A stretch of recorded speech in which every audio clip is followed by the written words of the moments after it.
Era un viernes, una fría madrugada de viernes, cuando Jesús fue arrestado y llevado hacia el concilio de autoridades judías. Allí lo iban a procesar.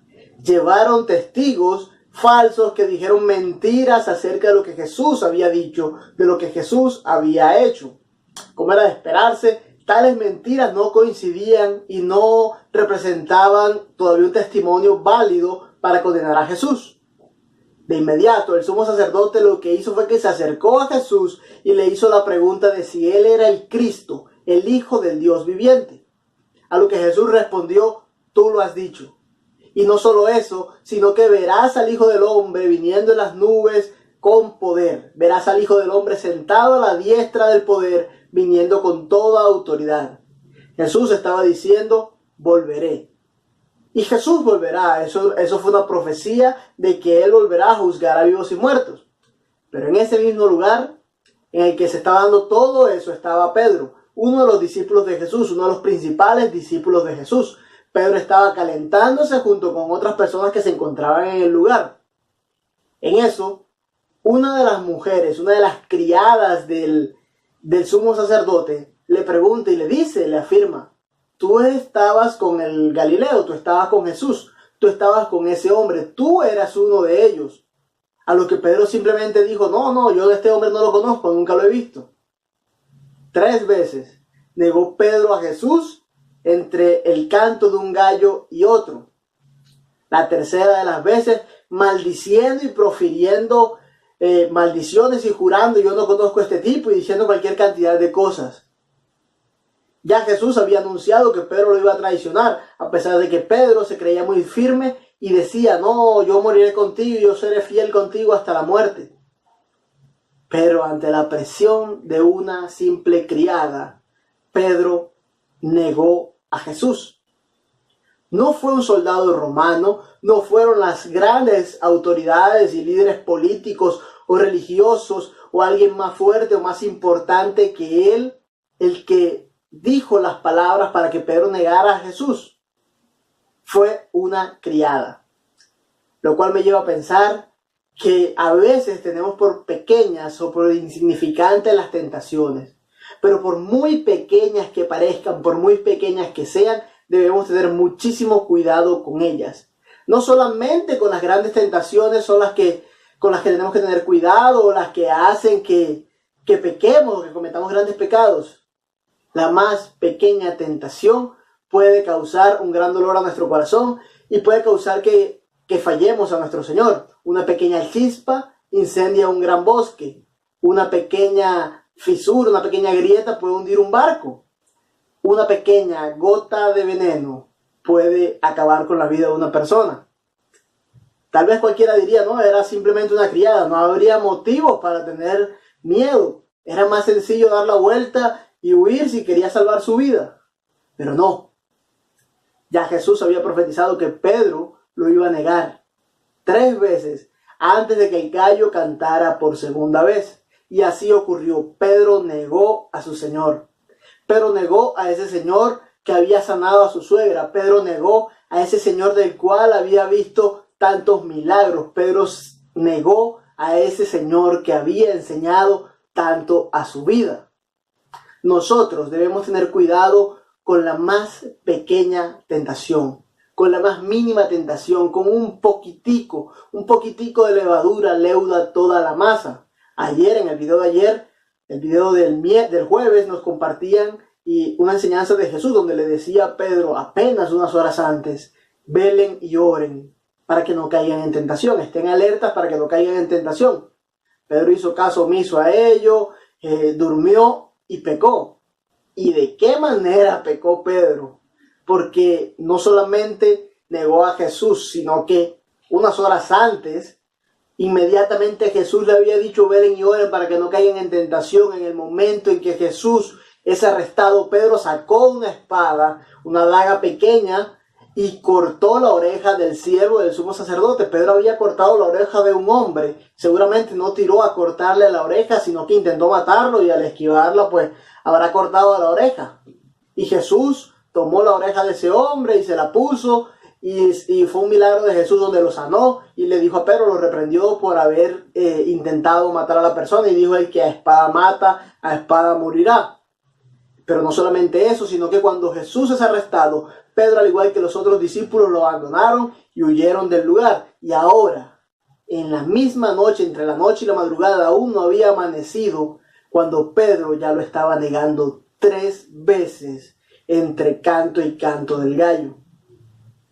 Una prueba de que si no velamos y oramos, si no estamos alerta, fallaremos. Si Pedro, que más adelante se convertiría en una de las personas más importantes en la historia de la iglesia y tal vez uno de los discípulos más importantes de Jesús, si ese Pedro que estaba constantemente con Jesús falló esas 3 veces en una noche, cuánto más nosotros debemos estar en constante alerta y en constante oración, en constante comunicación con el Señor, para evitar fallar de esa manera, para evitar negar a nuestro Señor como tantas veces lo hemos hecho. Inmediatamente cantó el gallo luego de negar a su Señor por 3ª vez. Dice uno de los evangelios que Jesús se quedó mirándolo fijamente. Jesús lo miró como diciendo: te lo dije. Y Pedro, al recordar las palabras de Jesús y lo que él acababa de hacer, con lágrimas en sus ojos, salió del lugar. Con lágrimas en los ojos. Dice que lloraba amargamente al recordar lo que había pasado, al recordar todo lo que había visto. Pedro lloró amargamente. No fue un simple llanto, no fue una simple lágrima, dice que fue amargamente, fue ese llanto que sale del interior, que sale de dentro de nosotros, ese llanto de dolor por haberle fallado a un ser querido, por haberle fallado al Maestro, por haberle fallado al Señor. Era un llanto que brotaba del arrepentimiento del corazón de Pedro porque sabía que había fallado, que su Señor no se merecía que él lo negara, que a pesar de la advertencia y de los consejos de Jesús, él había fallado. Era ese dolor que decía: no quiero volver a fallar. Era ese dolor, esas lágrimas que salían de su rostro, un rostro que quería dejar atrás el pecado y quería correr, apuntar hacia la santidad. Ese arrepentimiento que más adelante haría que Pedro y su fe no fallaran. Ese arrepentimiento que conduce a una fe verdadera, a una fe sólida, a una fe firme, que camina de la mano del Señor. En cambio, en ese mismo viernes ocurrió algo distinto con Judas. Judas, al ver que Jesús lo llevaban del concilio de los judíos a llevarlo al pretorio, a la sala del gobernador, a donde Poncio Pilato, a donde los romanos, sabiendo que Jesús iba a ser juzgado, iba a ser judicializado con pena de muerte, con muerte de crucifixión, Judas sale corriendo hacia donde los sacerdotes y les dice que tomen su dinero, tomen sus 30 monedas de plata, yo no lo quiero. Este hombre era inocente, este hombre no merece morir. Pero en Judas no había otra cosa que un remordimiento por aquello que había hecho. A diferencia de Pedro, que se había arrepentido y que más adelante mostraría con el tiempo y con los años unos frutos de ese arrepentimiento, Judas simplemente sintió remordimiento, se sintió mal porque le había fallado a un gran hombre, a un hombre inocente. Para Pedro el Señor era el Señor, era Dios mismo, era el Mesías, era el Salvador. Para Judas simplemente era un hombre que era inocente. Y tuvo remordimiento y las autoridades judías no recibieron el dinero o sabían que ese dinero no estaba bien, echaron nuevamente al templo y no se lo recibieron de inmediato. Judas dejó caer las monedas y fue y egoístamente y temerosamente se ahorcó. No fue arrepentido a pedir perdón, no mostró un fruto de arrepentimiento, simplemente fue y se suicidó. A diferencia de Pedro, Judas perdió la vida. Pedro fue utilizado más adelante por el Señor mismo, guiado por el Espíritu Santo, para llevar el Evangelio y la palabra de vida a las personas, para ayudar a dar vida a la iglesia de Cristo, para edificar la iglesia del Señor. El arrepentimiento de Pedro lo llevó a una fe que conduce a la vida eterna. El remordimiento de Judas lo llevó a perder la vida. Si hemos pecado, la enseñanza que debe quedarnos, si hemos pecado, es que podemos acercarnos a Dios y arrepentirnos. Su palabra dice que si confesamos nuestros pecados, Él es fiel y justo para perdonarnos. Él no va a rechazar un corazón que se arrepiente. Ese mismo viernes, temprano por la mañana, apenas amaneciendo, Jesús es llevado donde Poncio Pilato. Y allí, en medio del interrogatorio, Poncio le pregunta que si él es el rey de los judíos. A Pilato no le interesaba ningún otro cargo, ninguna otra acusación que se hubiera hecho de Jesús. A él simplemente le interesaba si Jesús era el rey de los judíos, si Jesús se quería proclamar rey, si Jesús era un sedicioso que quería ocupar el lugar que le correspondía al emperador, al César, al rey de Roma. Pero Jesús respondió que su reino no era de este mundo, que si su reino fuera de este mundo, sus siervos pelearían para que él no fuese entregado, para que él no fuese juzgado, para que él no fuese asesinado. El reino de Jesús, el reino de Dios, es un reino espiritual, no es un reino físico. Y por lo tanto, la manera en la que se conquista en el reino, en la que se establece el reino, en la que el reino avanza y crece, no es una manera netamente física. No es con palos y piedras o con espadas y palos como habían llegado los judíos a arrestar a Jesús. Ellos creían que estaban defendiendo el reino de Dios al arrestar a Jesús por blasfemia. El reino de los cielos no se establece con espadas ni con ejército. No es con kamikaze. La religión verdadera, la verdad, el verdadero reino espiritual no se establece con kamikazes, ni con atentados suicidas, ni con terrorismo, ni con nada parecido. No es con inquisición, no es con espada, ni es con ejército, es con el Espíritu de Dios. Las armas de nuestra milicia no son carnales, sino espirituales. El reino de Dios no se establece por la fuerza o utilizando estrategias humanas. El reino de Dios se establece con ayuno y con oración, con vigilias, con la predicación del Evangelio, con una vida santa. El Evangelio del Señor Jesús. El reino de Dios se establece con armas espirituales. Su reino es espiritual. Terminó el interrogatorio y salió a decirle al pueblo que Jesús era inocente, que no encontraba ningún delito en él, pero el pueblo pidió que lo crucificara y que en su lugar liberara a Barrabás, como era costumbre en el pueblo de liberar a un preso. Barrabás era un homicida, ladrón, sedicioso, era todo un criminal, era un malhechor. Pero el pueblo prefirió tener libre a Barrabás, que era un criminal, que era un malhechor, en vez de tener a Jesús, que era el Hijo de Dios. El pueblo prefirió tener libre un homicida y matar al Señor que le da vida. Este Barrabás es una tipología de lo que es el Evangelio, en el cual Jesús toma el lugar del criminal, que somos nosotros los seres humanos, toma el lugar del pecador, toma el lugar de esas personas que están en rebelión en contra de Dios y que hemos pecado y que hemos cometido varios delitos, muchos delitos en contra del Señor, y muere por nosotros. Jesús en el Evangelio toma el lugar de los pecadores. Jesús en el Evangelio muere por nosotros, muere en el lugar de nosotros, que somos liberados de esa condena que teníamos. Así como Barrabás fue liberado de esa condena que tenía, Jesús nos libera al morir por nosotros. Jesús, el que un día con rectitud y justicia juzgará a vivos y muertos, el libre de pecado fue entregado a pecadores y fue juzgado injustamente. El juez justo fue juzgado injustamente. El libre de pecado fue culpado como un pecador y fue entregado a los pecadores. El Señor de la vida fue entregado a la muerte. El Rey de Gloria le fue puesta una corona de espinas.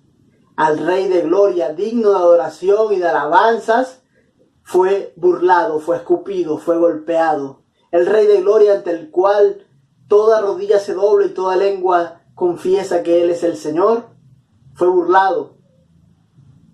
Al que tendió la mano a los hombres y caminó entre los hombres, le fueron perforadas las manos y los pies. fue clavado en un madero. El que hoy está sentado en el trono fue clavado en una cruz. El que da vida murió por nosotros.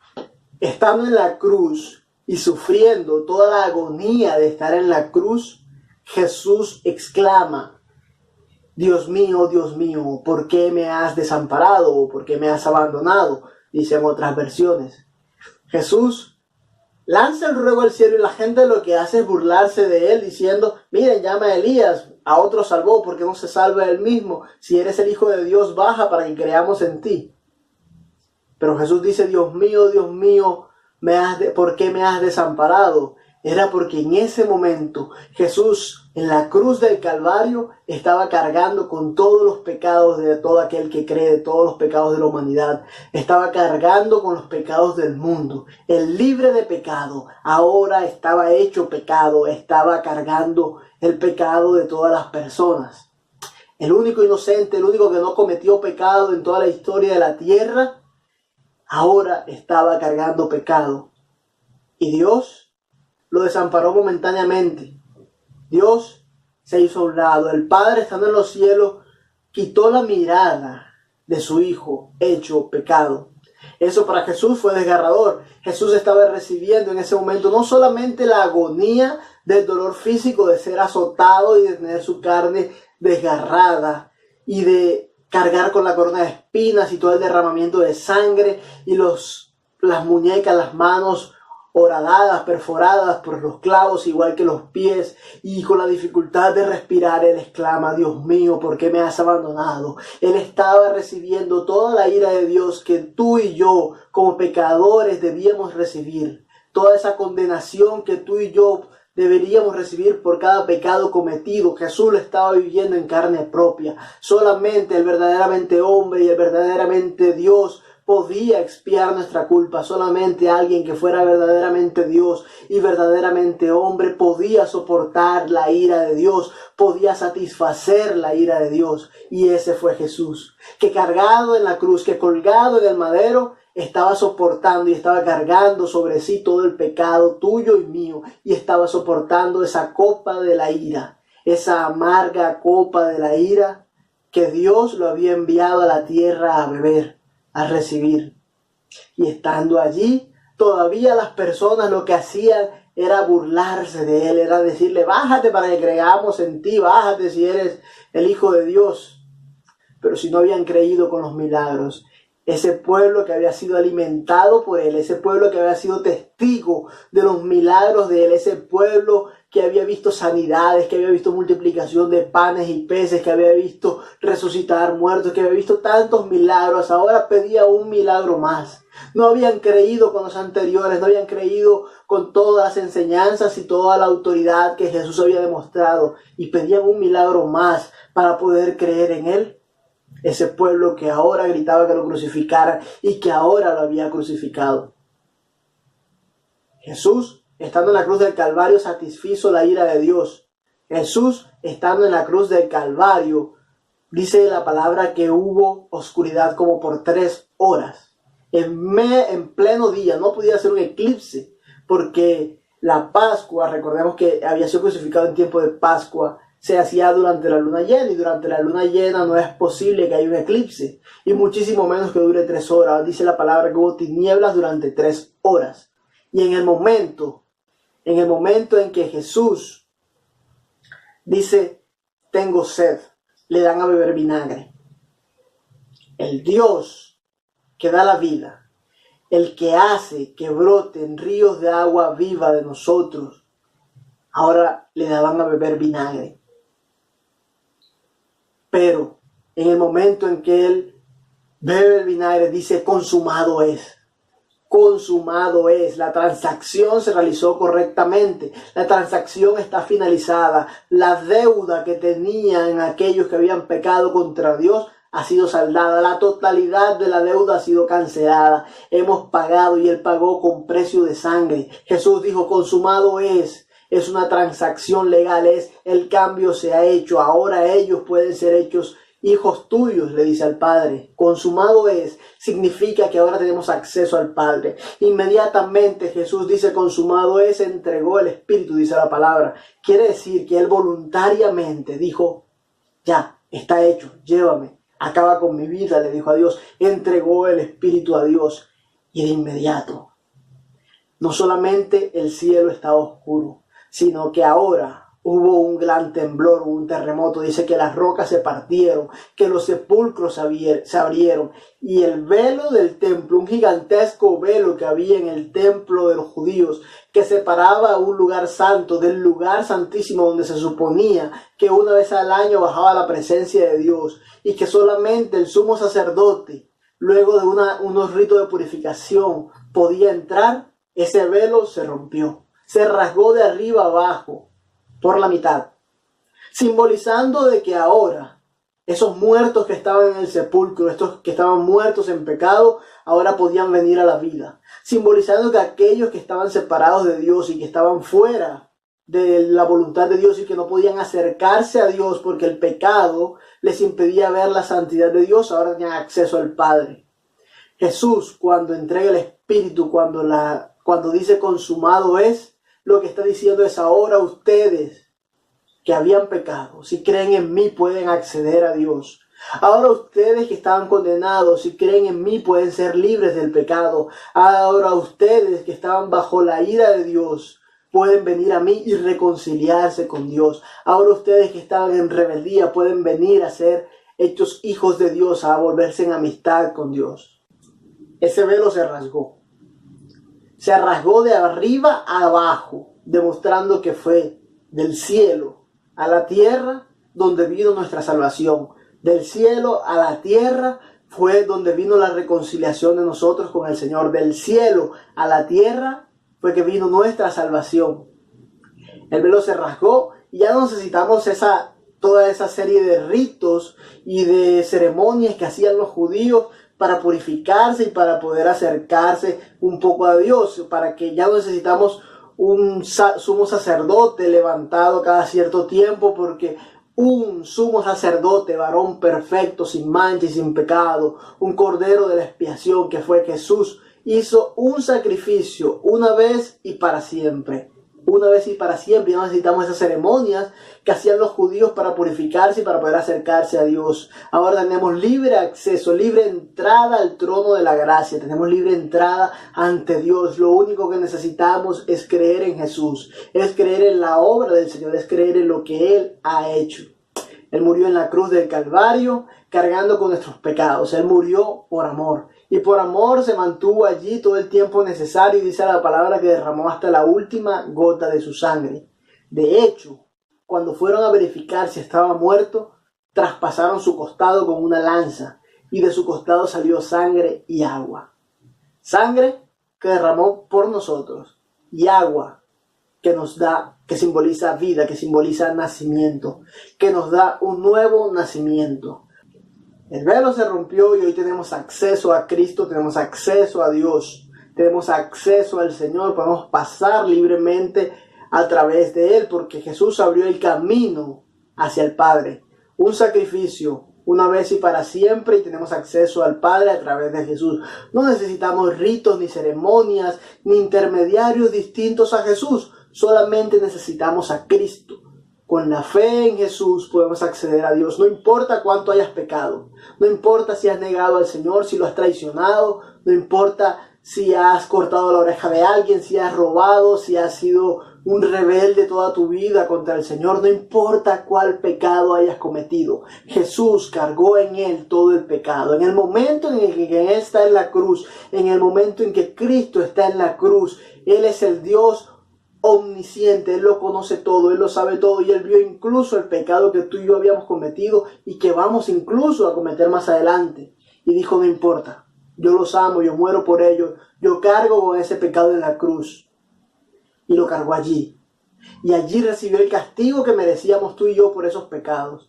Y nos dio una nueva vida, nos revistió de su justicia. Él que estaba desnudo en la cruz, ahora nos revestía de su justicia, nos revestía de su santidad. Cuando Dios ve a sus hijos, cuando Dios ve a todo aquel que cree en Él, ve a través de Jesús, ve a través de la obra de Jesús, del sacrificio que Jesús hizo por nosotros. Ya fuimos hechos justos, declarados justos a través de la obra de Jesús.